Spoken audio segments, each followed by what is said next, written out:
I hope that Ryan Poles and the Chicago Bears draft Will Anderson Jr. There is no doubt about that. And he will single-handedly bolster the defensive end group for the Chicago Bears. But on defense, there's two defensive ends. And luckily for the Chicago Bears, who have some of the most cap space in this upcoming free agency period, there are a ton of defensive ends they can go after. Hello, everyone, and welcome back to this episode of Just Another Year Chicago. My name is Nick Rohde. Thank you, as always, for tuning in. Today, I am going to talk about three defensive ends that Ryan Poles should consider and go after in free agency. As always, please hit the like button on this video. Put your thoughts in the comment section below of who you want the Chicago Bears to go after in the defensive end free agent market.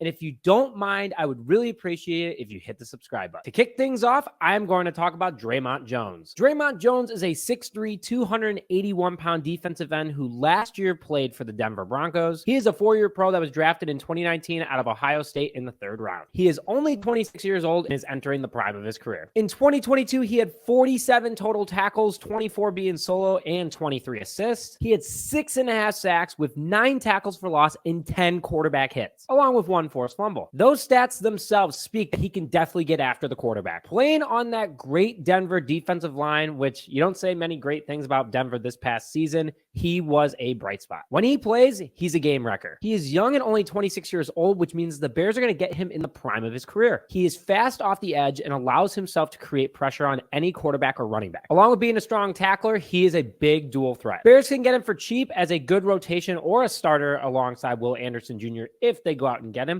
I think they can get him on a 3-year, $16 to $17 million contract. The second guy I'm going to talk about today is Marcus Davenport, 6'6", 265-pound defensive end who last year played with the New Orleans Saints. A 5-year pro drafted in 2018 out of the University of Texas, San Antonio at the 14th overall pick. He is only 26 years old, a very talented player that the Chicago Bears can get on a good deal. I'll explain a little bit more why. In 2022, he only played in 14 games, starting 9 of them due to injury. He had 26 total tackles, 13 solo, 13 assists, along with 8 quarterback hits, again, in only 14 games, 9 he started, 2 tackles for loss, and half a sack. Injuries did have an impact on Davenport this past season and unfortunately have every season of his career. In 2021, it was a career year for him as he had 38 total tackles, 23 being solo, 15 assists, 16 quarterback hits, 9 tackles for loss, and 9 sacks. He does have the ability to have big stat seasons if he stays healthy, and he has the ability to create pressure on the quarterback. Bears were dead last in that category, and he'd be an instant upgrade. A great mentor for any young defensive end that the Chicago Bears bring in as well. He has proven ability to get after the quarterback, great in coverage as well, according to scouts.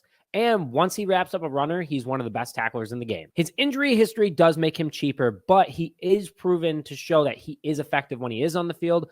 I think Ryan Poles could go out and give him a 1-year, $10 million prove-it deal. And again, only 26, so he has a good season. They can sign him to a multi-year next year. Last guy I'm going to talk about today is defensive end Zach Allen, a 6'4", 281-pound defensive end from the Arizona Cardinals, a 4-year pro drafted in 2018 out of Boston College with the 65th pick, only 25 years old and entering the prime of his career. His stats speak to who he is as a player as well. In 13 games this past season due to injury, which is still a lot of games played, he had 47 total tackles, 23 being solo with 24 assists. He had 5.5 sacks, 10 tackles for loss, 20 quarterback hits, and 8 pass deflection. 20 quarterback hits. That is pretty freaking nuts. And he did it in 14 games, meaning that he played in 3 less games than anyone else could have possibly done. When he does play, he's a big value on the field. He can get after the quarterback when dropping back into coverage. Pressure is also clearly something the Bears need. And 20 quarterback hits along with 5.5 sacks just shows what he can bring. Throwing the 10 tackles for loss that he had on running backs as well. That's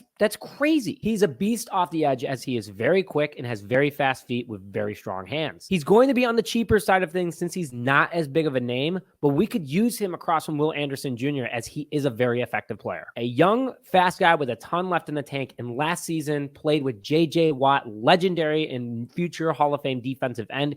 He learned a thing or two, clearly took that, learned, and applied it to his game. If the Bears were to even get one of these guys, God forbid they got all 3, they would be legitimately the monsters of the Midway all over again. Put your thoughts in the comment section below of who you want the Chicago Bears to go out and get. But with that, thank you very much for joining this episode of Just Another Year Chicago. My name is Nick Rohde, and we'll see you guys next time.